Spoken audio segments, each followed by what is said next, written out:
beginning tomorrow, being ripped off are over. This is just a nightmare for the American economy, a nightmare for the American worker, a nightmare for American businesses.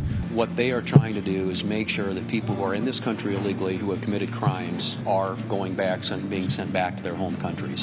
What's going on in America right now, especially with Elon Musk and Donald Trump. Yeah. I'm 74 and I don't like what's going on. Have become much less the sleepy affairs that they once were.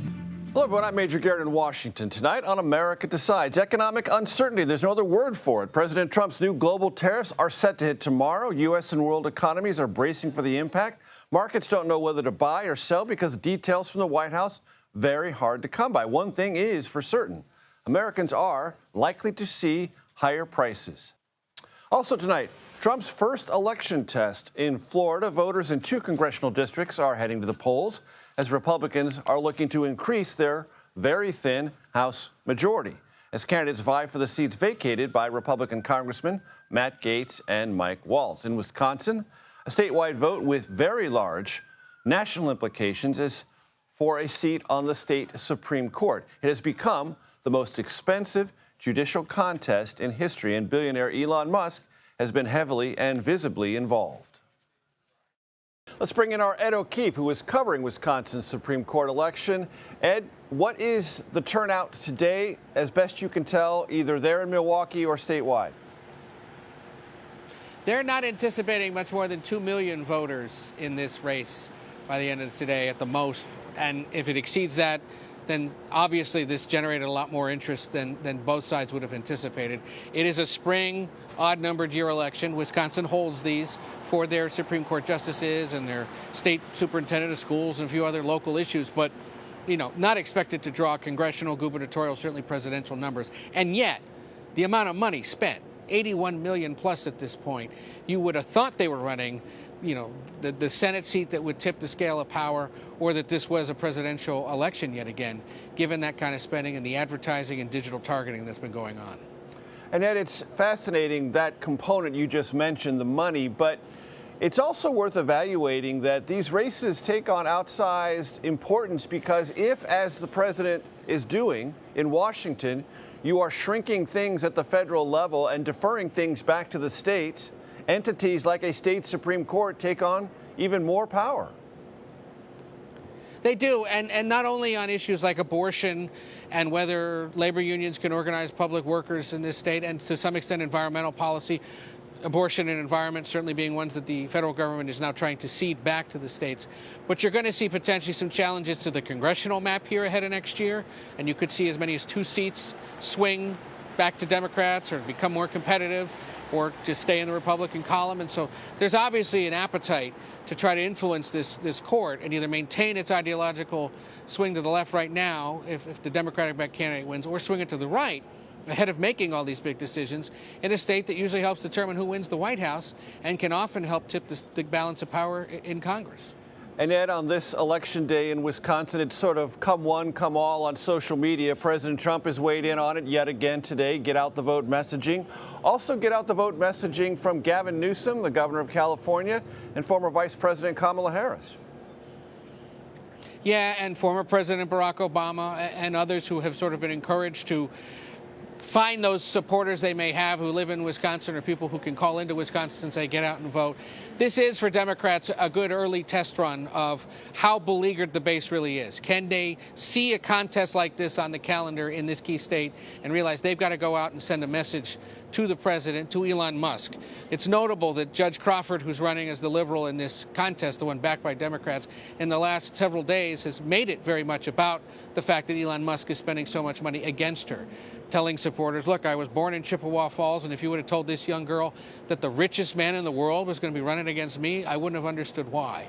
And she still doesn't entirely, other than the obvious business interest he has and the political work he's doing on behalf of the president. And so she very much tried to make this a vote for me is a vote against that. Musk, Trump, and the influence they're trying to have across the country. Whereas Brad Schimmel, the conservative, turns around and says, you put me on the court, we're potentially a check on behalf of the president. So they nationalized it here, understanding that it was a way to motivate the base and potentially swing those independent voters, the very few thousand that there may be in this state, who either showed up today or would have voted in recent days. And O'Keefe in Milwaukee for us. Thanks so very much. I want to turn now to our Olivia Rinaldi, who joins me here at the desk for the latest on the White House and tariffs. What do we know? Well, tomorrow is Liberation Day, as Trump has been billing it, April 2nd, where he's going to announce... That's what he calls it. That's what he's calling it. It's the new slate of tariffs and reciprocal tariffs. Scant details on what, new details on who will be there tomorrow. We'll have steel workers and auto workers. This is reporting from our Jennifer Jacobs and Sarah Cook, but no CEOs in that event tomorrow. That is quite notable, I do think. So the presentation will be, this is all about workers, reindustrialization of America, though CEOs have been on the phone with the president, and there's been lots of dialogue, not just with him directly, but with the Treasury Secretary, the Commerce Secretary, and others on the team about what these things actually will be, when they will kick in, and the magnitude. Well, we're learning some small things. We do know from Caroline Leavitt, the press secretary, she said that these tariffs will go into effect immediately tomorrow. Whatever they are, they're going to go into effect. She also said Trump's phone, that line, still open. If you're a CEO and you want to call him, you want to... Or if you're head of a country. Absolutely. The term I've been playing with today and have been, following very closely is the dirty 15. You've been following CNBC, you've heard about it. That's not a 15% tariff, but the 15% of countries that make up the biggest trade deficit with the United States. It's about, $1 trillion. It's a lot of money. And the dirty is a reference to what the Treasury Secretary has referred to as their unfair trade practices with the United States. That's what makes them so-called dirty. Yes, that's what makes them dirty. And the dirty little secret of it is that most of them are allies of the United States. So think the European Union, Canada, Mexico, Sweden's on that list. Sweden's on that list. All of these countries, Japan's on that list. We have good relationships with Vietnam and Thailand. Of course. Yeah, we have wonderful relationships with them. But tomorrow, that might change. And it's certainly going to be reflected somewhat in the stock market. The White House says they know that. They're certainly thinking about that, even though they want to pretend that they're not. Caroline Leavitt said today there are legitimate concerns about how the stock market will react. But she said they are doing this for the next generation and the generation after that to increase American production here at home. That's what they're banking on. You said you didn't have very many details? That's not true. You have plenty of details. Olivia Rinaldi, thanks so very much. Caitlin Huey Burns joins me now from Capitol Hill. So, Caitlin, ordinarily we would not start our conversation saying, oh, there was a procedural vote in the House that went down, because most of our audience doesn't know how important or ever important a procedural vote is. But today is different. It actually is important because it's reflective of something the House leadership wanted on the Republican side and some defection within Republican ranks. Take it away. Yeah, Major, this was supposed to be a very big week for House Republicans up here on Capitol Hill. They were touting two key pieces of legislation that they wanted to pass through the House. They actually were sent home today by the House Speaker, and here's why. The House Speaker and House Republican leadership suffered a big defeat on a procedural rule, and I'll explain kind of what it is and how we got here. Essentially, there has been a group of mothers up here on Capitol Hill who have been trying to make the argument that those who have just given birth should be able to vote by proxy in the early weeks after giving birth to be able to care for their infant at home and not have to travel all those miles here to Washington, D.C. to cast their vote. It's a way for them to, be a new parent and also to be a member of Congress at the same time and serve their constituents. This is called proxy voting. Anna Paulina Luna, who is a very conservative Republican member of the House, brought up what's called a discharge petition, which means bringing up a piece of legislation that doesn't need to go through committee. You just need 218 signatures to bring it to the House floor. That measure would be to institute proxy voting for new mothers.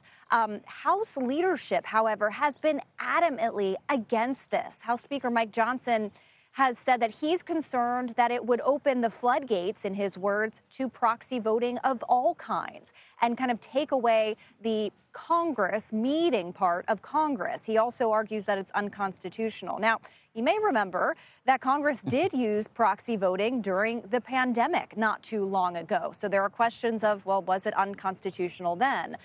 The House Speaker has wanted to get rid of that, and he has, and he's very adamant that it not happen again. But what happened today was, in order to try to stop this petition from Representative Luna and some others, he tried, and House leadership tried, to insert a rule in a different piece of legislation that essentially said anything related to proxy voting can never come up. And so in order to move forward on any legislation, they had to first vote on that rule. And in a really stunning defeat for House Republican leaders, that rule didn't pass. You had 11 Republicans vote against it, which means that this proxy vote could come up for a vote at some point in the near future. Now, the House Speaker sent everybody home today. No more votes for the rest of the week. And they'll reconvene next week, and they'll try to do this all over again. And Caitlin, that's an excellent description of what happened and its implications. I thank you for that. Let's talk about Cory Booker. He's still talking and getting some attention for at least the physicality of it all, the rhetorical nature of it, and what is he trying to get across? That's right. Well, if you've been watching C-SPAN, which, you know, you may, no judgment, for the past 22-ish hours, you will have noticed that Cory Booker has been on the floor for all of that time. He is essentially waging not quite a filibuster, because he's not filibustering actual legislation, but he's been standing on the floor for over 21 hours now to, in his words, protest the Trump administration. Now, is this going to change anything? Is Donald Trump all of a sudden going to say, oh, Cory Booker speaking on the Senate floor, I'm going to change my ways? No, but this is an appeal to the base of the Democratic Party, which, as you know, has been really, upset with lawmakers up here on Capitol Hill arguing that they're not doing enough, in their view, to fight back against this administration. Democrats have very little leverage up here. They're in the minority. They can't really do much legislatively. They can delay things here and there. But what they're really trying to focus on now is messaging to their constituents. And Cory Booker's way is to say, look, I'm quite literally standing up for you for hours and hours. Just one quick fun fact, if he goes a little past 7 today, he will break the record that had been set by Strom Thurmond for a 24-hour speech. Caitlin Huey-Burns, and on that Strom Thurmond thing, that was a full filibuster. This is merely a talkathon. Yes. They're different, but in the current dissection of what's going on Capitol Hill and whether or not Democrats are doing enough or not, this is something that at least Cory Booker can point to and say, well, I tried this. How about that? Caitlin Huey-Burns, thanks so much. CBS News has learned that President Trump is considering a final proposal for the sale of TikTok and will do so tomorrow. Sources familiar with all this tell us the administration is finalizing plans for potential investors that could include Blackstone and Oracle. Those are two big companies. A meeting is set for tomorrow in the Oval Office on all of this, and it's unclear if the president at this stage will approve this strategy that is emerging or not. TikTok's Chinese parent company, ByteDance, had until this Saturday to sell its stake in the app or potentially face a ban here in the United States.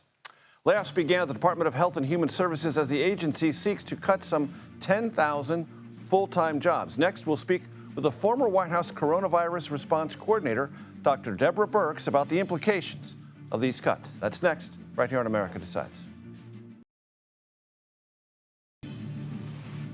Welcome back. Health and Human Services Secretary Robert F. Kennedy Jr. is planning to lay off at least 2/3 of the staff at the National Institute of Occupational Safety and Health.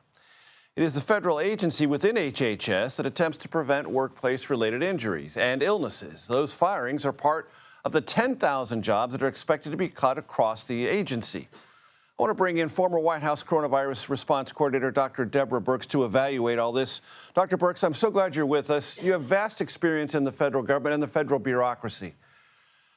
How do you read these reductions within HHS? Some people are expressing tremendous alarm. Where do you fall on that spectrum? Well, I was in DOD, HHS, state, and the White House, 41 years in federal service. And let me just say, my federal service colleagues, I worked with a lot of dedicated, hardworking people. But what has happened over the years that you're not hearing about, you're hearing about fraud, waste, and abuse, but there's something else that has been going on, and that's a lot of duplication among the HHS agencies.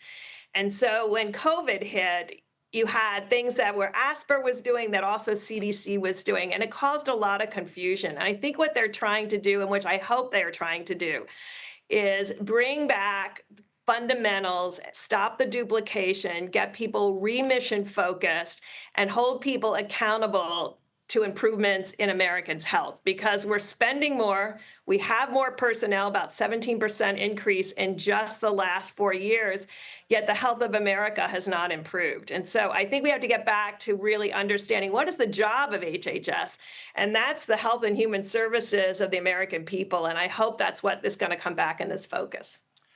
As you read the headlines, as you talk to your colleagues still in, do you think that the process that is going on is moving in that direction, or is kind of pell-mell and sort of, well, let's just cut as big a number as we can think of?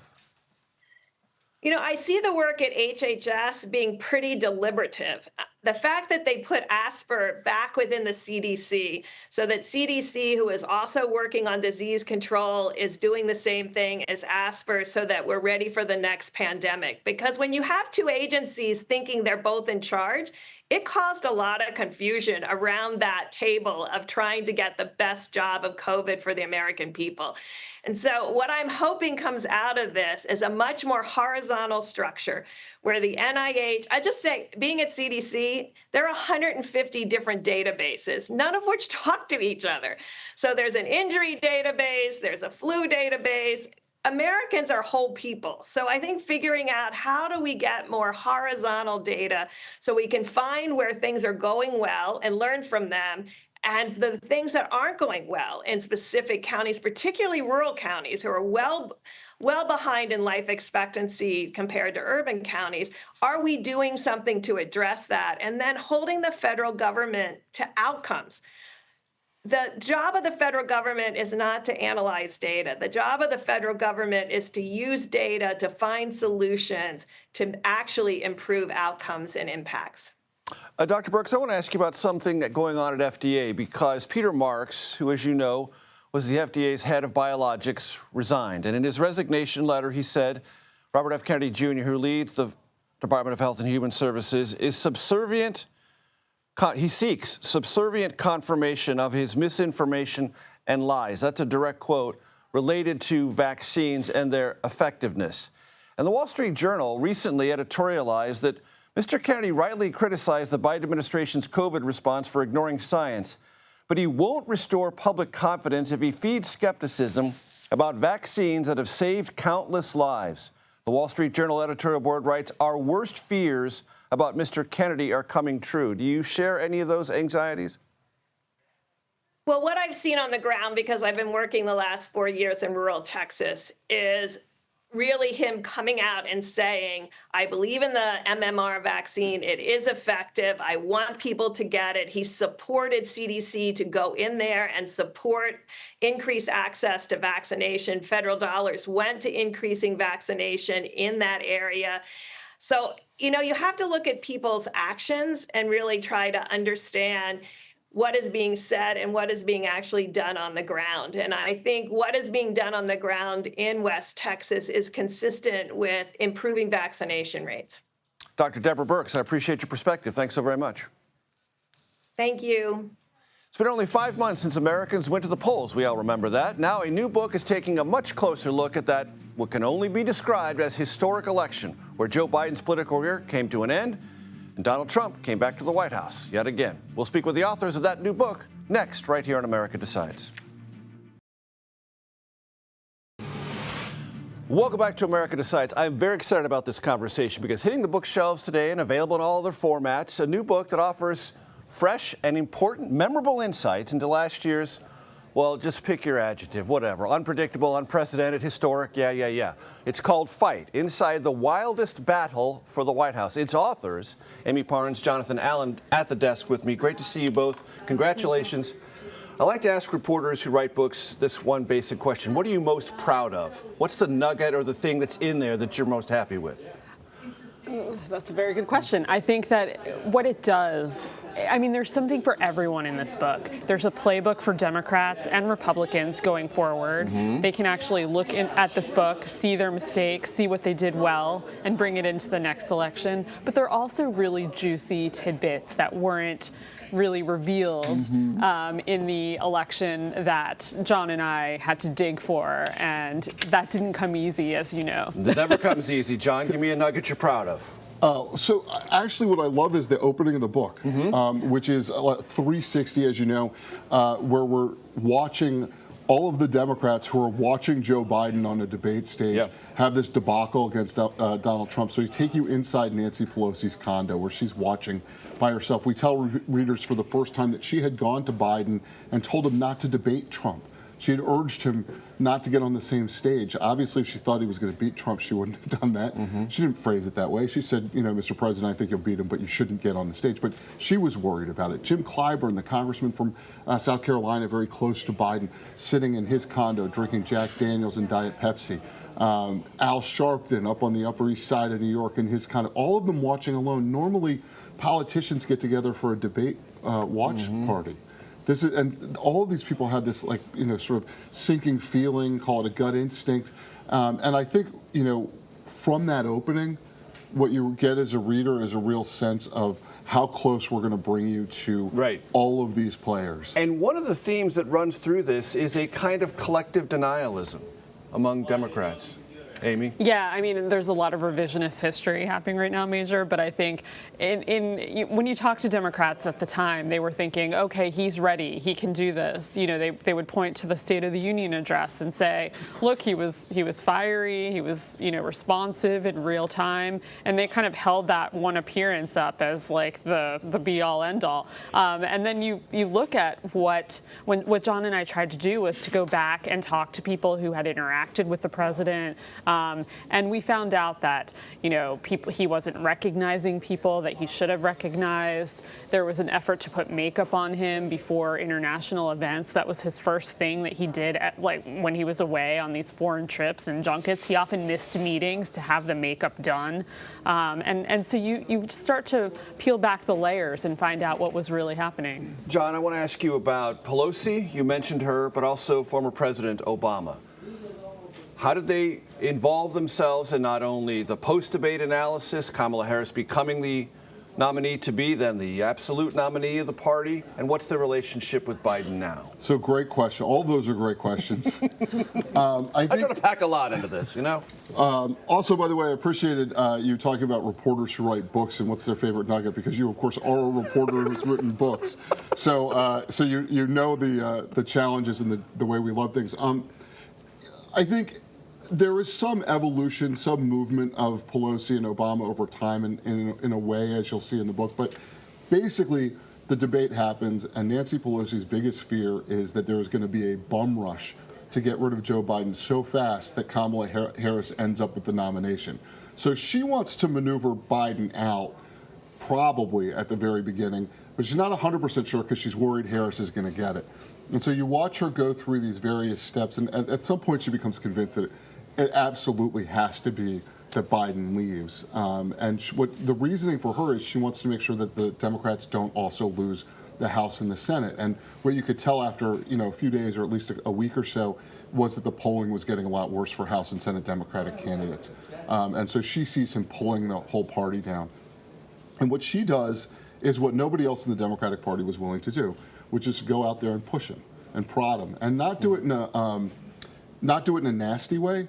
But for example, she had gone on, I'll say, on another network, and said at one point, Joe Biden has a decision to make. He still needs to decide what he's going to do. 2 days earlier, he'd sent a letter to Congress saying, "Hey guys, I'm staying. I've made up my mind." Right? So she's easing him out. Barack Obama did not think that Joe Biden should have run for president in 2016. Did not think he should have run in 2020. And by the way, Biden didn't run in 16, but he did run in 20. Obama didn't think Biden was a very good political guy from the beginning.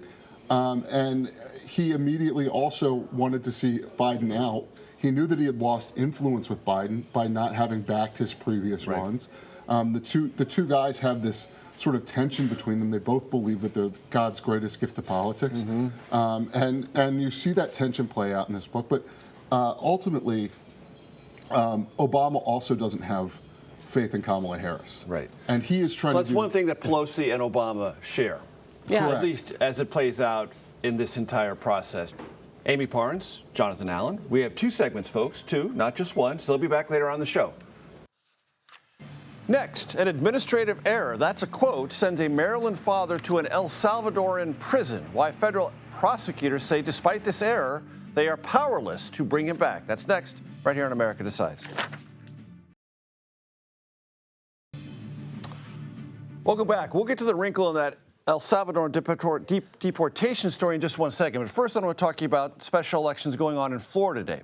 2 seats are up for grabs, and one of them poses kind of an interesting test for the strength of Republican organization this close to the results of the 2024 election. President Trump has thrown his support behind Republican candidate Randy Fine, whose fundraising has trailed that of his Democratic opponent, Josh Weil. The contest is for the seat recently held by Trump's current national security advisor, Mike Waltz. I want to go down to Torian Small, who is in the 6th district. And Torian, you talked to voters there, which is what we can do on Election Day. What'd you hear? Well, Major, what we're hearing from voters is quite interesting. It actually mirrors what Democrats are saying. Those who are turning out are either really staunch Trump supporters or are Democrats looking to close the margins that have historically leaned toward Republicans. This is a district that voted plus 30 for both Waltz and Trump in 2024, just a few months ago. So what's interesting is I talked to one voter who is a lifelong Republican. She voted for Trump in 2016. After that, she hasn't voted for him since. And this is the first time she felt emboldened to vote for a Democrat. Take a listen to what she had to say. How do you say you lean politically? Who do you traditionally vote for? I'm going to just spell it out to you. Okay. I am a registered reporter, a Republican, but I voted Democratic, okay? Wow. Okay. What made you vote for the Democrat this time? Because of our system, this is what's going on in America right now, especially with Elon Musk and Donald Trump. Yeah. I'm 74, and I don't like what's going on, this spirit of division. That voter is who Democrats are targeting specifically through their message of Social Security being one of the things on the ballot this time around, more so than the Republican candidate for office. One more thing, Major, we also got to talk to Josh Weil as he came to this polling place. And I asked him, though, about realistically what his expectations are if he doesn't win. This is what he had to say. If it goes the opposite direction, should that be considered a mandate for the presidency? Well, I mean, what else is he going to say? DeSantis is saying it's a referendum on him, and he definitely doesn't want that. I mean, you know, they're going to have to blame it on somebody, and Randy Fine doesn't want to be the one to blame, but, you know, he gave us every opportunity, as I said before, to run our own campaign. You know, we're incredibly grateful for all the time that he gave us without any counter messaging out here in the field. So, you know, it's been a perfect storm for us in terms of, you know, what made this race so successful, the timing of it. Major, in short, this is a ruby red district with a progressive Democrat running to replace a Republican who's been here not too long ago. Torian Small on the ground for us in Florida. Thanks so much. Immigration and Customs Enforcement admitted to an administrative error that resulted in the deportation of an undocumented man to El Salvador. Kilmar Albrego Garcia is being held in a notorious Supermax-style prison there, meaning El Salvador, despite a legal order in this country prohibiting his removal. The Justice Department says the court cannot order his return since he's now in Salvadoran custody. Prosecutors claim that Garcia is a gang member, MS-13 gang member, to be precise. His lawyers say that is simply not true. Camilo Montoya Galvez joins me now. Camilo, break down what we know about this. Yeah. J.D. Vance, the Vice President of the United States, said on social media that this gentleman in question was a convicted gang member. Was he? This is what we know, Major. We know that Kilmar Abrego Garcia came to the U.S. in 2011 as a 16-year-old from El Salvador. In 2019, an immigration judge overseeing his deportation case, because this man was in the country illegally, was actually able to grant him something called withholding of removal, which is a legal protection from deportation for people who are able to prove and demonstrate that they could be persecuted in their home country if deported there. And he was able to present credible evidence, according to this judge, that he could be persecuted by gangs in El Salvador. And so he was given this legal protection from deportation. And that was in 2019? In 2019, under the first Trump administration, We know that, according to his lawyers, this man does not have any criminal record in the U.S. or in his home country, but he is being accused of being a gang member. And that is the justification that the Trump administration is citing for detaining him in March after he was routinely checking in with the agency for the past several years, and obviously now for deporting him by mistake to El Salvador, that country which the judge said he could not be deported to. And there are two main reasons why the Justice Department is now arguing that it cannot return this man to the U.S., despite admitting that it made a mistake when it did so. The first reason is that they say that it is not in the public interest of the country to return a man who is alleged to be part of a vicious gang. The second reason is that they say, the administration does, that federal courts have no legal authority and jurisdiction to order a foreign government to return a man to the U.S. because, of course, this man has already left American immigration custody. He's now, as you noted, in a notorious maximum security prison in El Salvador and in the custody of that government. Camila Montoya Galvez, always a pleasure. Thanks so much. His time in office was, well, marred by scandals. Now a former congressman is getting a new job in the Trump administration. What we know about Anthony D'Esposito's new role.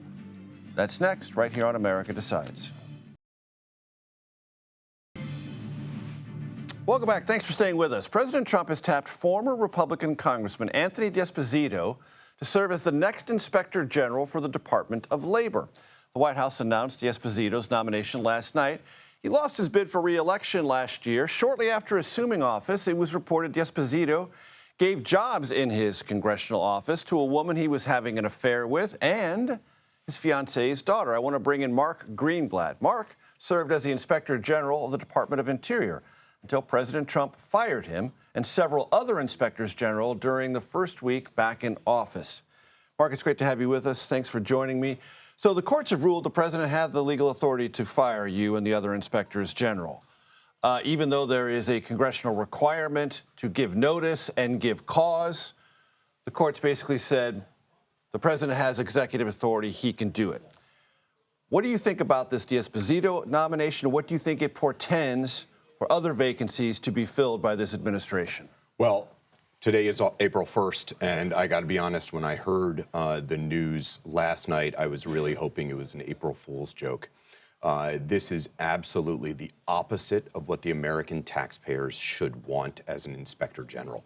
The IGs are responsible. We are the watchdogs inside federal agencies. We are supposed to be apolitical fact finders inside federal agencies.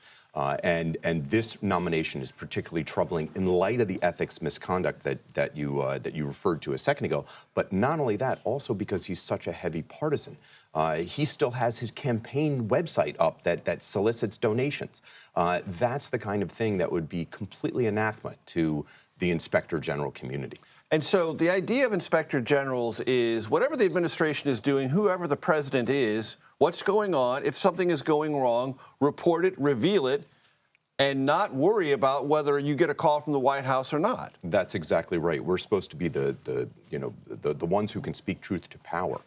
We are there to provide oversight, independent, fair, objective, independent oversight over federal agencies. We're basically the taxpayers' representatives inside the federal agency.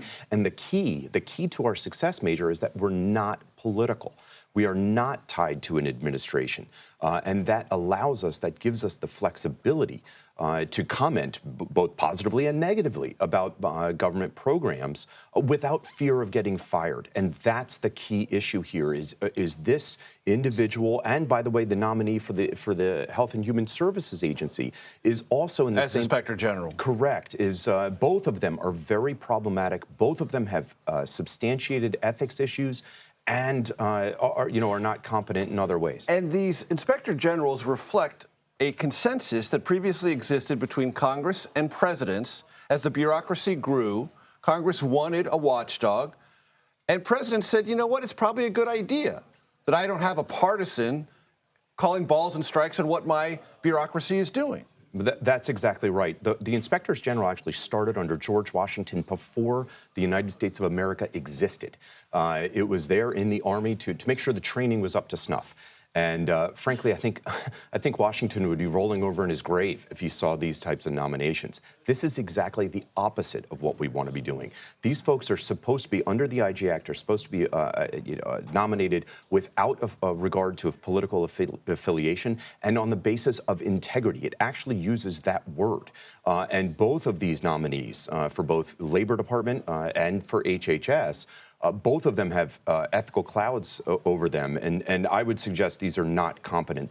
The Senate has to step up and reject these nominees. And when the president, in the one time he referred to future nominees he would put in these inspector general roles, said he would install new people and they would have some independence.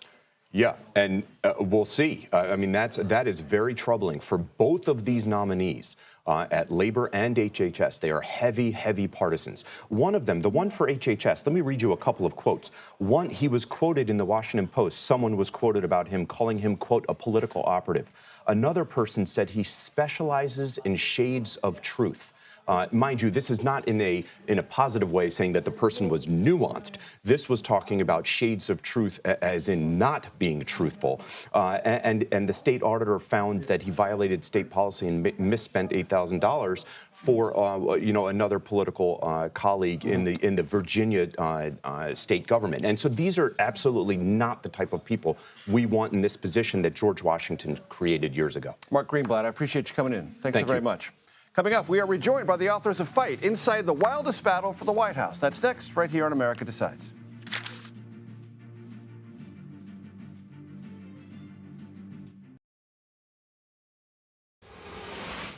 Welcome back to America Decides. It was not an April Fool's. 2 segments with Amy Parnes and Jonathan Allen. Their book, Fight. I want to talk about Biden and Kamala Harris, because there was something fascinating, absolutely astonishing to me that I read. And I'm going to read the quote. This is President Biden talking to Vice President Harris the night before her debate, her one and only debate with Donald Trump. No longer able to defend his own record, he expected Harris to protect his legacy. Whether she won or lost the election, he thought, she would only harm him by publicly distancing herself from him. He needed just 3 words to convey how much all that mattered to him. No daylight, kid. Setting aside for a moment the vaguely insulting reference to her as a kid, whether she won or lost the election? Excuse me, your legacy is deeply attached to that outcome. Yeah. It would seem to me, and based on my experience, and I know yours, in that moment you say whatever you have to do to win, even if it means torching me in full public view, you do what you have to do to win. Yeah, I know. That seems to me a very revealing part of this relationship. It was, and what we reveal in this book is that there are almost 2 layers of things going on right now, if you will. There's the staff sort of agreement where they're giving them kind of the leeway to have daylight, but the principals themselves have reached this agreement not, for her not to have daylight. So there is all kinds of confusion, and we learn more about that in this book. But yeah. And Garrett, I think to the morality point, or the morality of politics, such as that goes, once he's no longer the candidate, she's the one, and he doesn't realize that he's not willing to accept it. He wants it to still be him. He wants to be in control of things, and he's not willing to have his legacy torched, to your point, in order to make her president of the United States if she thinks that's what is best. And that is, to your point, astonishing. And look at the moment on The View when she goes on The View. And right. I mean, it was shocking to a lot of people, including her campaign staff who sat there. Just a quick reminder, she goes on The View and she's asked, is there anything you would do differently? And she pauses, looks to the rafters for a second and says, not that I can think of, or some words to that effect. Exactly. And that becomes, it took a week, surprisingly long time for the Trump campaign to turn around, but it turned around an ad that did not work to her advantage. No, exactly. And that's putting it mildly. Right. And her staff was almost shocked that she said that because they had prepared for that moment. Jonathan, the book goes into some very important detail about the Trump view of this whole thing. Beat him on the debate stage, that is to say Biden, rise in the polls, then there's a switch. Then they see this momentum for Harris. But underneath all of those headlines and rallies and television ads, they're fundamentals that they don't see moving. and that is part of their continuous level of confidence about where this thing, with some ups and downs, would ultimately land. Yeah, his campaign staff is telling him to kind of, they don't tell him to chill out. It's President Trump. Nobody tells him to chill out. But they are trying to, from the moment she gets in and her numbers start to go up, certainly from where Biden's were, and looks like it's going to be a more competitive race, his team tries to prepare him for the idea that it's going to get a lot closer. And at the same time, once it starts getting closer, Trump starts getting agitated. He taps Corey Lewandowski, his former campaign manager, says, go down to the campaign headquarters, see what's going on. Lewandowski goes in there, mucks around, decides he's going to argue that Susie Wiles, the campaign manager, and Chris LaCivita, the senior advisor, are somehow bilking Trump or running a bad budget because he knows Trump cares about that. He cares about the money stuff. And ultimately, Trump shuts Lewandowski down. There's a really, hopefully readers will take a look, a really, I think, graphic shutdown in the book, how that happened on Trump Force One. But the point of all of this is, at the moment where Donald Trump could have chosen more chaos or could have chosen more stability in his own campaign, he chose more stability, and it's very unusual for him. He has not chosen that in campaigns before. He's not chosen that in the White House before. But in order to win this time, after losing the last time, he was willing to put aside his basic gut instinct. Amy, near the end of the book, there are lots of Democratic assessments about what happened, what went wrong. This one struck me. You can't gaslight the American people about Afghanistan, gaslight them about inflation, gaslight them about the president's decline, and think none of that's going to add up to a political problem, said one veteran Democratic strategist who worked on past presidential campaigns. Yeah. And then you write, Kamala Harris had been gaslit too. She was shocked in the end to find out that she had lost. Tim Walz was also shocked to find out, and we go into detail. We put you inside the room as they find out that they have lost the campaign. Both of them can't find the words. They were led to believe that they were winning and that they would win. And so we take you inside to learn that they were completely shocked by the outcome. She went and campaigned and saw these large crowds. She bought into the hype of the vibe around her campaign when in fact it wasn't necessarily true. Amy Parnes, Jonathan Allen, congratulations. The book is called Fight. It's available everywhere at today's pub date. Thanks so much for being here. That does it for today. I'll be back with another edition of America Decides tomorrow at 5 p.m. Eastern. The Daily Report starts right now.